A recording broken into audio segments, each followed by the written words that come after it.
It's my feel-good breakfast show. We love our animals on the show. We know that having a family pet can bring a huge amount of joy to any household, but unfortunately for some, this means dealing with pet allergies. Now, thankfully, there are some solutions that can be explored that allow you to keep your beloved pets while successfully managing your allergies at the same time. We're going to chat to allergist and pediatrician Professor Claudia Gray about how we can manage pet allergies in the home. Professor, very good morning. How are you? Morning. I'm very well, thank you.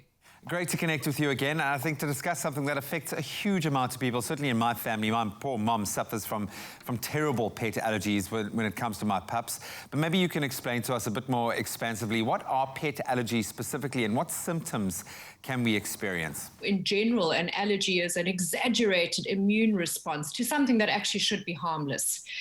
So in the case of pet allergies, it's an exaggerated response to the proteins carried by pets.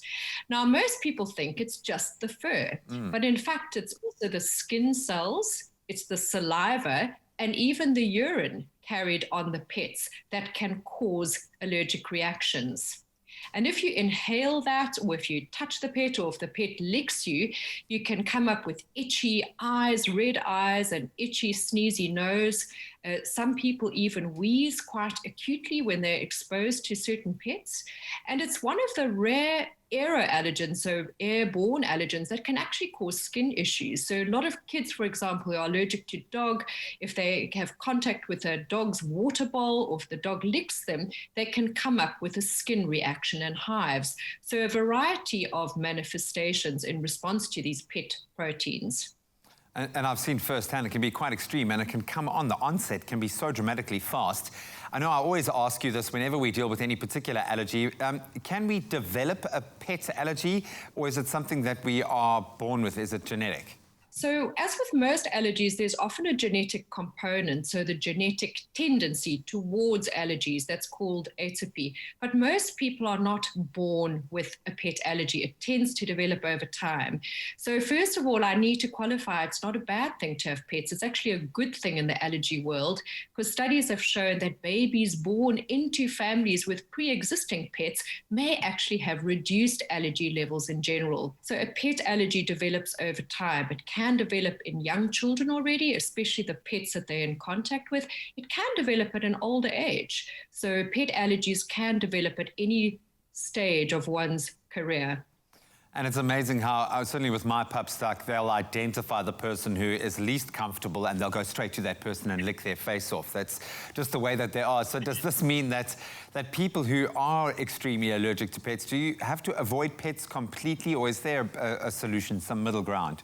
Yeah, okay, so there are a couple of things there. The first thing to say is that some people do outgrow their pet allergies, and some people, in fact, become immune or quite tolerant. And we see that often in households where people have had a dog for a long time, for example, and then they'll say, actually, I'm fine with my own dog. But then as soon as they come into contact with somebody else's dog or a different breed, then they have severe reactions again. So you can actually become tolerant to your own pet. Some people outgrow the allergy, some people get worse over time. But can we do something to reduce our reactivity if we don't want to donate or get rid of our pets? Of course, they are the love of our lives. So yes, so the first thing to say is that, number one, identify exactly what you're allergic to. So if there's a cat and a dog in the house, it's worth knowing, are you allergic to both? Are you more allergic to one? So it can guide families, for example, into getting the most appropriate pet for that family. Secondly, if you are allergic to a dog, for example, in your house, you can take certain measures to reduce your allergen exposure. For example, you could limit the dog to certain areas of the house. You could have a rule that the dog doesn't sit on a certain couch, which could catch a lot of its fur or dander or saliva. You could certainly, or you should certainly say that that dog should not sleep in your bedroom, so you're not breathing in that allergen all night long. Secondly, it helps to wash the animal quite frequently. And ideally, you'd wash the animal outside so that you're not getting the allergens into the house. So even washing once every week or once every 2 weeks helps tremendously to reduce the allergen burden of a pet. Thirdly, of course, you would wash your hands when you've handle the pet. So quite a few things that you can do to reduce your exposure to that pet. And when you vacuum the house, this should be done quite frequently, and ideally with a good vacuum cleaner with what we call a HEPA filter, which is a high efficiency particulate matter filter. And that also helps to reduce the dog and cat dander. And of course, medication plays a role. So you might need to medicate daily with an antihistamine or a nose spray to reduce your symptoms. And the last tier of allergy management, which we've mentioned before on this show, is the desensitization process, which you can also do to dogs and cats. So certainly there are measures you can do to reduce your allergen exposure. The puppies can stay. There is a solution. Professor, thank you so much. Always wonderful to connect with you. Thank you for your insights this morning. Absolute pleasure. Thanks very much.